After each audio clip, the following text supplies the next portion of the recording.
Hello ಮಲ್ಲ ವಿಭಾಗ ಮಲ್ಲುದಾ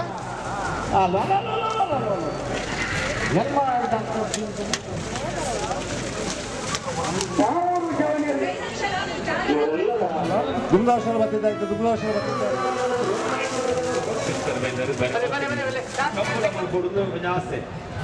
ಯಶವಂತ ಶೆಟ್ರನ್ನ ನಡೆಸ್ತಾರೆ ಅನ್ನೋ ಒಂದು ಆತ್ಮವಿಶ್ವಾಸ ನನಗಿದೆ. ನಾನು ಬಿಚ್ಚದನ್ನು ಹೇಳುವುದಿಲ್ಲ. ಸೊ ಇವತ್ತು ಈ ಕಮಲ ಎಚ್ ಕೆ ಪಾಟೀಲ್ ಅವರು ಹೇಳಿದಂಗೆ ನಿಮ್ಮಲ್ಲೇ ನಿಮ್ಮತನ, ನಿಮ್ಮ ಇತಿಹಾಸ, ನಿಮ್ಮ ಸಂಸ್ಕೃತಿನ ಉಳಿಸ್ಕೊಳ್ಳಿಕ್ಕೆ ಕಮಲ ಸಾಕೋರು ಬೇರೆ, ಕಮಲದ ಜವಾಬ್ದಾರಿ ತೆಗೆದುಕೊಳ್ಳೋದು ಬೇರೆ. ಈ ಕಮಲದ ನೋಡ್ಲಿಕ್ಕೆ ಬಹಳ ಆಸಕ್ತಿಯಿಂದ ವೀಕ್ಷಕರಿದ್ದೀರಲ್ಲ, ಈ ಸಂಖ್ಯೆ ಕೂಡ ನಾವು ಅಭಿನಂದನೆಯನ್ನ ಸರ್ಕಾರದ ಪರವಾಗಿ ಅಭಿನಂದನೆ ಕೂಡ ನಾವು ಸಲ್ಲಿಸಬೇಕಾಗ್ತದೆ. ಮಾತಾಡಲಿಕ್ಕೆ ಹೋಗುದಿಲ್ಲ.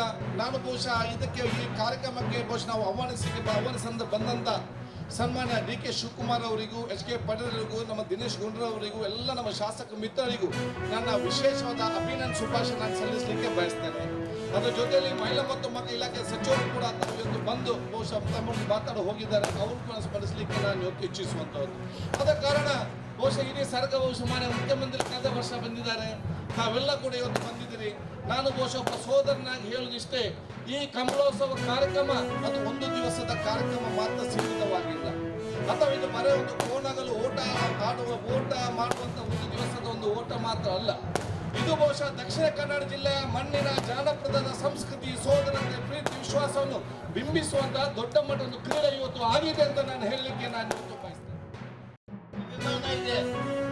ಯಾರು ಏನಂತಾರೆ ಅದ್ರ ಕಡೆ ನಮ್ಗೆ ಲಕ್ಷ್ಯ ಇಲ್ಲ. ಈ ನಮ್ಮ ತರ ಉಳಿಸ್ಕೊತೀವಿ, ನಮ್ಮ ತರದ ಬಗ್ಗೆ ಅಭಿಮಾನ ಹೊಂದಿರತಕ್ಕಂಥ ನಿಮಗೆ ಹಾಗೂ ಪ್ರವಾಸೋದ್ಯಮಕ್ಕೆ ಇದು ಹೆಚ್ಚು ಪ್ರೋತ್ಸಾಹ ಮಾಡ್ತೈತೆ ಅನ್ನುವಂಥ ಒಂದು ವಿಶೇಷ ಕಾರಣಕ್ಕಾಗಿ ಮುಂದಿನ ವರ್ಷದಿಂದ ನಮ್ಮ ಟೂರಿಸಂ ಇಲಾಖೆಯೊಳಗೆ ಬರ್ತಕ್ಕಂಥ ಏನು ಅನುದಾನ ಇದೆ ಅದರೊಳಗೆ ಆನಂದ ಸಾಹೇಬರಿಗೆ ನಿಮ್ಮ ಅನುದಾನದಿಂದ ಏನು ಕೊಡಬೇಡ್ರಿ, 24 ಕಂಬಳಕ್ಕೆ 5-5 ಲಕ್ಷ ರೂಪಾಯಿ ಕೊಡ್ತೇವೆ ಅನ್ನುವಂಥ ಮಾತನ್ನು ನಾವು ಈ ಸಂದರ್ಭದಲ್ಲಿ ಘೋಷಣೆ ಮಾಡೋದಕ್ಕೆ ಬಯಸ್ತೇನೆ. ಈ ಒಂದು ಉತ್ಸವವನ್ನು, ಕಂಬಳೋತ್ಸವವನ್ನು ಇಷ್ಟೆಲ್ಲ ನೀವು ಕೂಡಿ ಆಚರಣೆ ಮಾಡ್ತಾ ಇರೋದು ನಮ್ಮೆಲ್ಲರಿಗೂ ಅಭಿಮಾನ.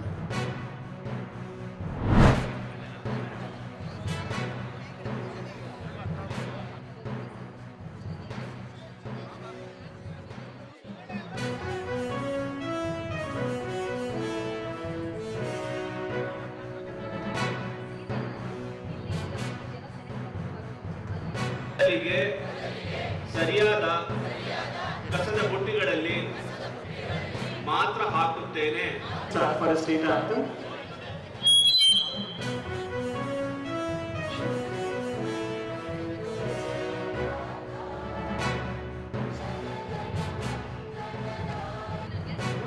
ಸ್ವಾಗತವನ್ನು ಕೋರುತ್ತೇನೆ.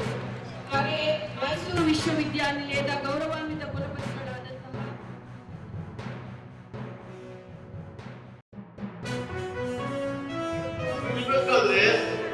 ನೇಷನ್ ಆಕ್ಸಿಜನ್ ಸಿಕ್ಬೇಕಾದ್ರೆ ಪರಿಸರ ನೋಡ್ಕೋಬೇಕು. ಪರಿಸರ ನೋಡ್ಕೊಳ್ಬೇಕಾದ್ರೆ ಗ್ರೀನರೀಸ್, ಕಾಡು ಉಳಿದ್ರೆ ನಾಡು ಉಳಿದ್ರೆ ಅನ್ನೋ ಸಂದೇಶ ಗೊತ್ತಿರಬೇಕು. ಮತ್ತು ಇಷ್ಟೆಲ್ಲ ಆದ್ರೂ ಎಲ್ಲೆಲ್ಲಿ ಬೇಕೋ ಅಲ್ಲೆಲ್ಲ ಕಸಗಡ್ಡೆ ಹಾಕಿದ್ರೆ ನಮ್ಮ ಸ್ಲೋಗನ್ಗಳನ್ನ ಸಾಧನೆ ಮಾಡಕ್ ಆಗೋದಿಲ್ಲ. ಹೀಗಾಗಿ ಎಲ್ಲ ಈ ಸಂಘಟಿತವಾದಂತಹ ವಿಷಯಗಳನ್ನ ಗಮನದಲ್ಲಿಟ್ಟು ನಾವು ಹೇಗೆ green Mysuru, clean Mysuru, fit Mysuru ನಮ್ಮ ಕೈಲೇ ಇದೆ ಅನ್ನೋದನ್ನ ವಾಕಥಾನ್ ನಡೆ ಆರೋಗ್ಯದ ಕಡೆ ಅನ್ನೋ ಸಂದೇಶವನ್ನು ಸಾರ್ಥಕ ಮಾಡತಕ್ಕಂಥ ಜವಾಬ್ದಾರಿ ಮೈಸೂರಿನ ಸಮಸ್ತ ನಾಗರಿಕ ಪ್ರಜೆಗಳ ಮೇಲೆ